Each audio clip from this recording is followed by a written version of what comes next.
Hey guys, this is Neon Ezzy, back again with another Destiny Nights video. Today we are going to be looking at the update notes, and we're not going to be hearing, I'm going to be telling you guys what the #1 player in the game right now, Antonella from Delicious, thinks. He has 7 tips for the game that he thinks should be implemented in order to help the game retain player base or just re-spark curiosity in the game and achieve a higher or a greater number when it comes to the player base. So first of all, let's just run through the update really quick. I have the notes in the description down below, so go ahead and click on that if you guys haven't already. So first of all, we know that Asia and Korea are serving. This is happening in like about 24 hours now, right? I'm not sure if it's exactly 24 hours. It could be actually less than 24 hours.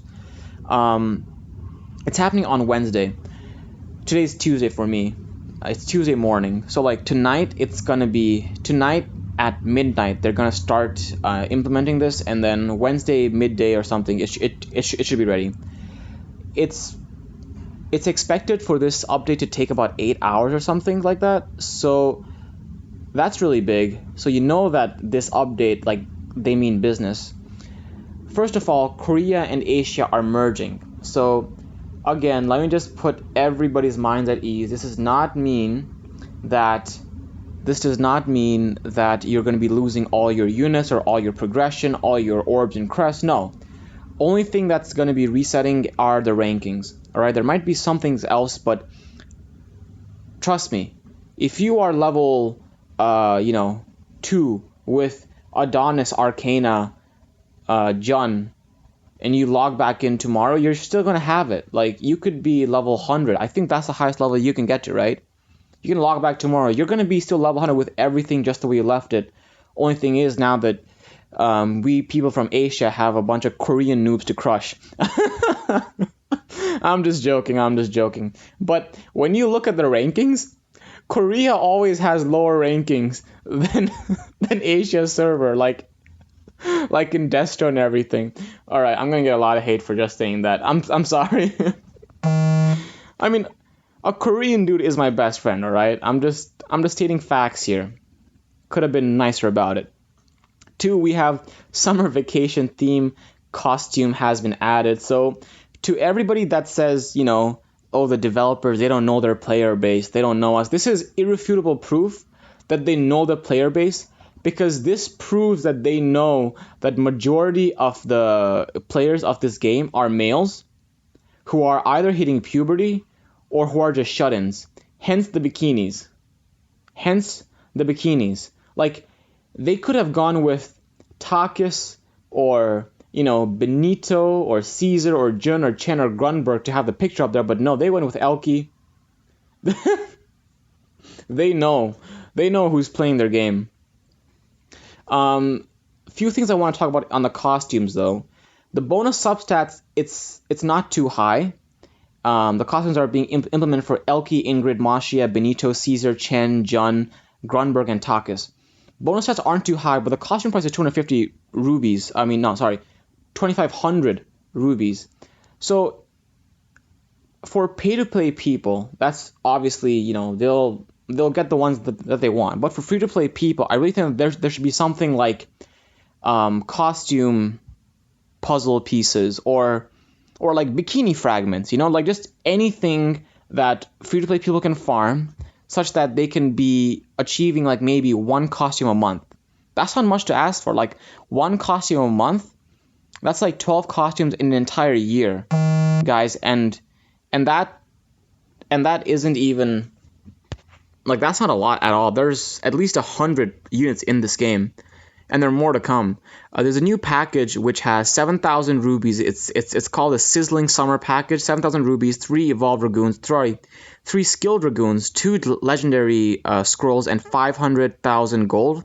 If this is $50 or below, then I would say it's worth it. If not, then I really don't think it's worth it, but that's just my opinion. Then they're reconstructing how the hero rankings look. It honestly looks great.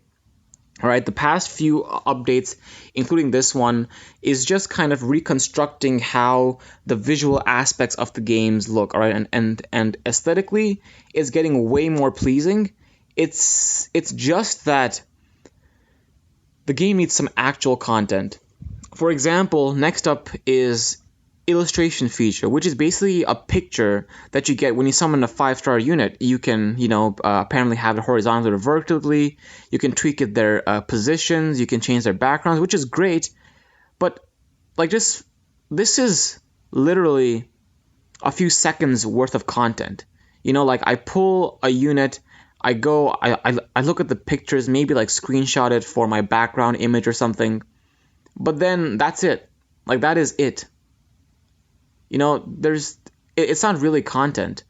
One thing that I do like is that they have upped or increased the combat speed. So after you clear Sylvis normal 1 to 3, you get to set a speed. And it used to be increase the speed by 20%, but now they're increasing the speed by 40%. So even if you don't have a speed clear team, your teams should be faster now because it's literally twice as fast. Then they added a voice feature, which apparently you can download voice packs. I might try how the Korean one sounds. That's not super important though. And then there are improved conditions for clearing Crow-Stick stages. So I'm guessing this is for the quick adventure, where you just click a button and you clear it and you get the rewards, but you don't get XP. And I don't think you get gold. Or do you get gold? I'm not sure. So if you guys look through here, the conditions have been changed a little bit, and honestly, it's not too hard. I mean, the first one at level for the Primal Titan, it says difficulty 7 to 8. It says clear. For condition 3, it says clear an adventure with at least 90% HP remaining.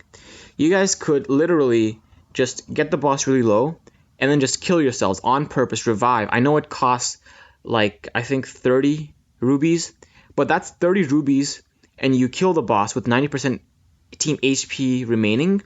And for the rest of your days, you have 3 stars on that stage, and you can continuously continuously quick clear it, which really, like, there's so many ways to work around this kind of stuff, and we can go through this when the update actually goes live. I might just make another, now that newer people are going to be coming in once the global release happens, I'll be making all of my tutorials again. Simply because even though I tell people just to type in Destiny 6 and watch my older videos, they're not going to do it. They're going to go in and type in Destiny Nights, and they're going to find nothing, and they're just going to start complaining. Ragoon Dungeons, again, there are some more conditions, so we might have to do those again. Imperial Death Henge, Imperial Grimlock, they all have new conditions, which I don't think is too hard to do. Like, the one where it says clear adventure without reviving, if you just have enough sustain, you got it. If you just have enough sustain, you can easily do it. Then there are improved hero details. So now when you are trying to, it shows you by how much. If you guys scroll down and you guys look on that, it says additional stat value is separately displayed on the right side whenever a stat value is changed. So I guess the most recent orb change or crest change that you do is going to show by how much your HP increased or by how much your attack decreased, which is good.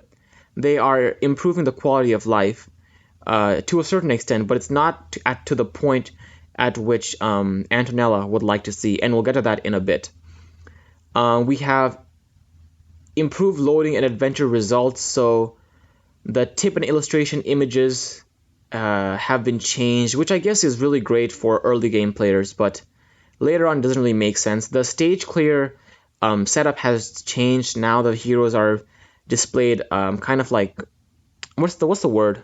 Horizontally, and your clear time is on the right now.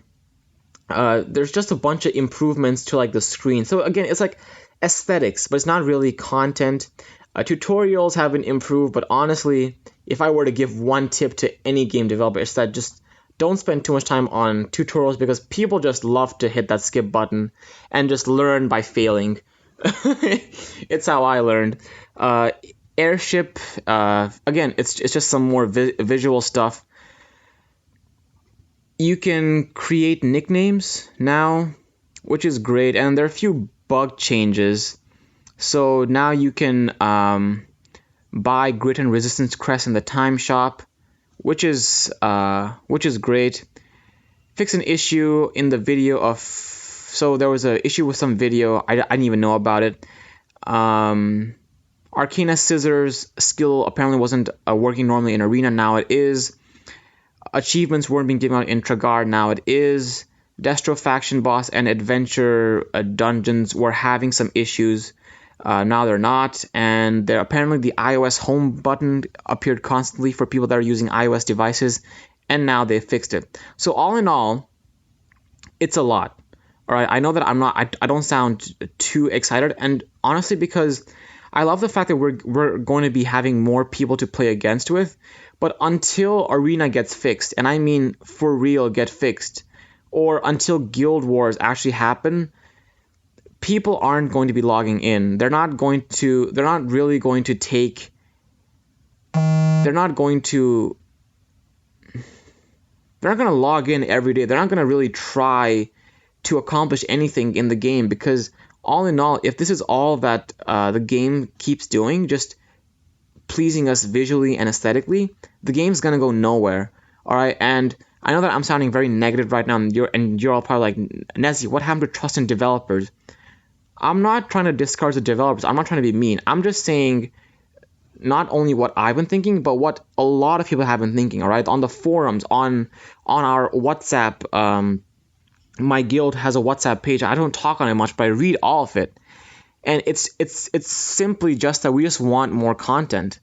We definitely do love the fact that the game is smoother, and I know for a fact that right now everybody has forgotten how much the game has improved, all right? Because people always focus on what is right now and what can happen. They don't look at how bad it was, and they take a lot of things for granted. I'm not taking it for granted. I'm just saying this because, like, how long has it been?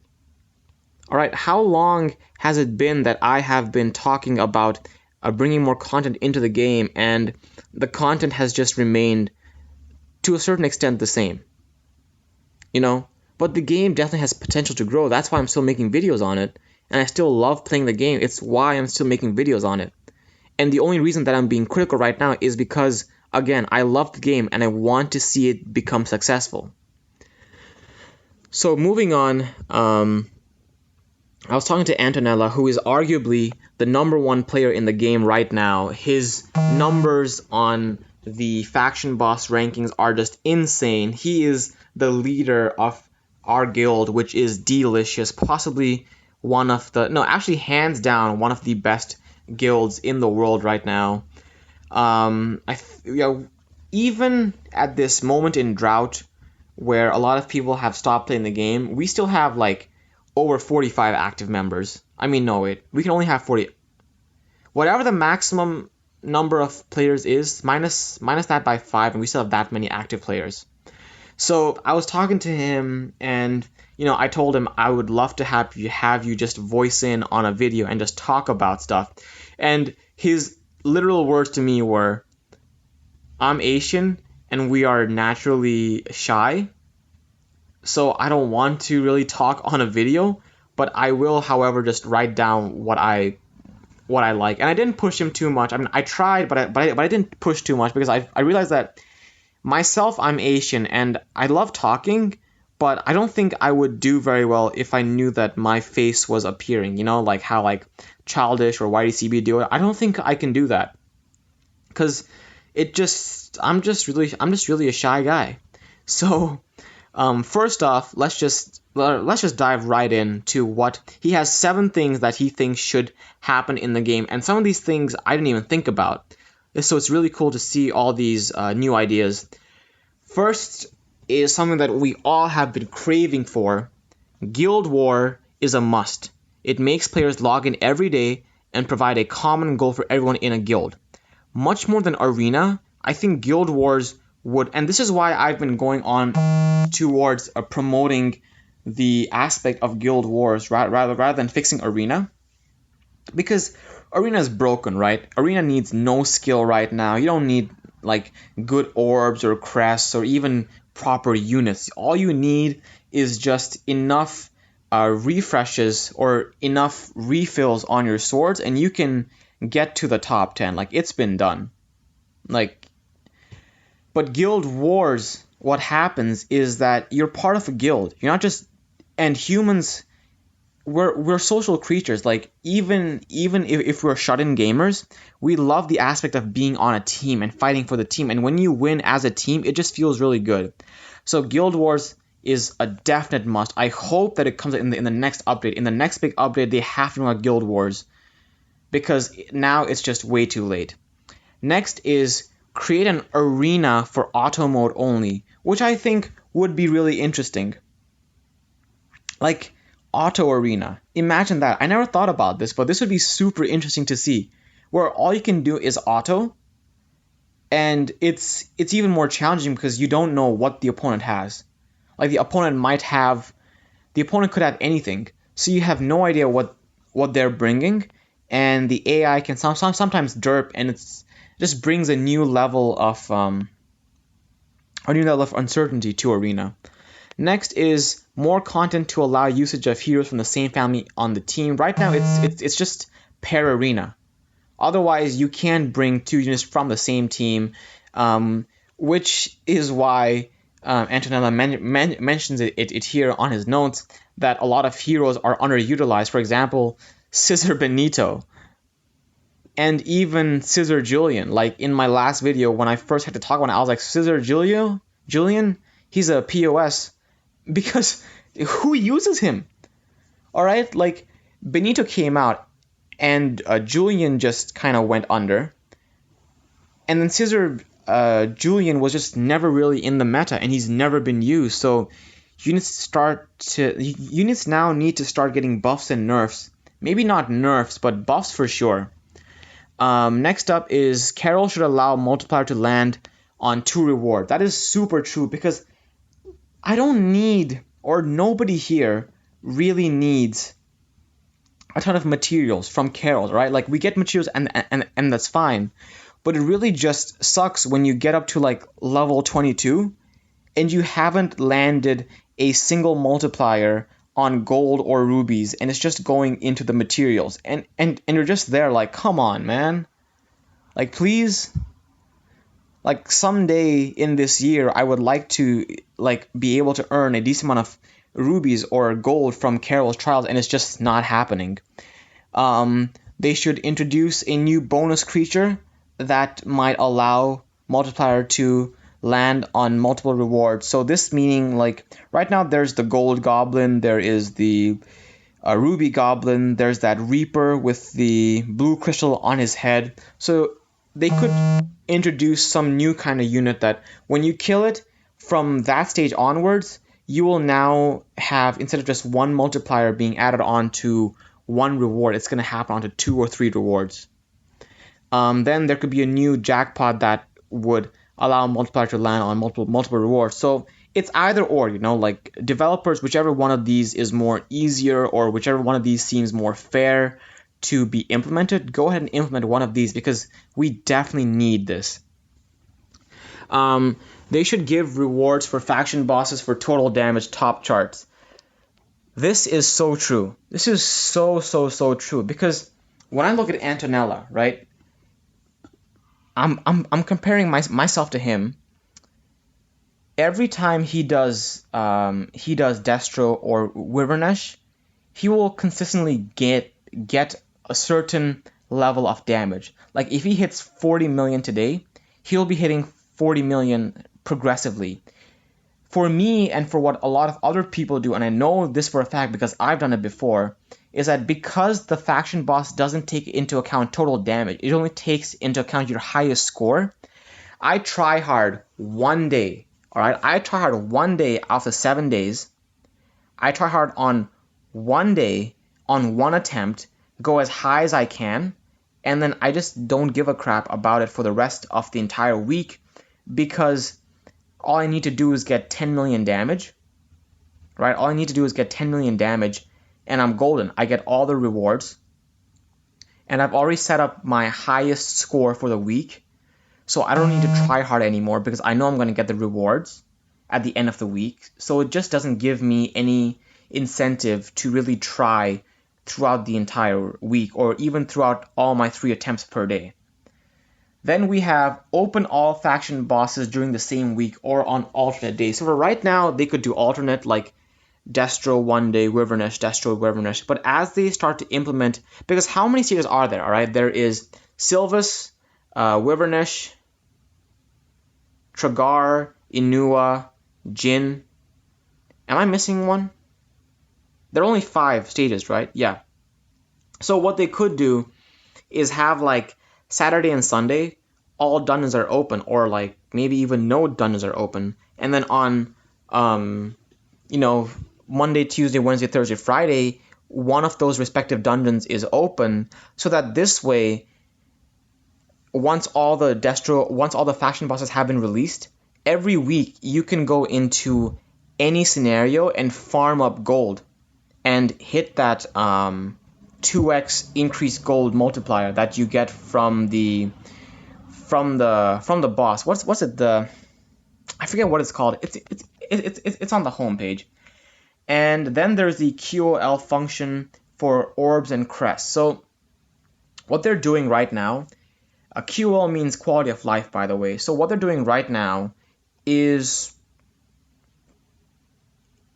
kind of, it's in its baby version of this new update. So this new update, you'll be able to see what was like the most recent changes to your heroes, right? Again, I'm not sure, but it shows like what's going up, what's going down. But if you guys go onto Summoner's War, you guys will notice that what they have is, let's say you have orbs 1, 2, and 3, or 1, 2, 3, 4, and you want to replace orbs 2 and 4, you can temporarily equip orbs 2 and 4 to see what stats will be improved and what stats will deteriorate.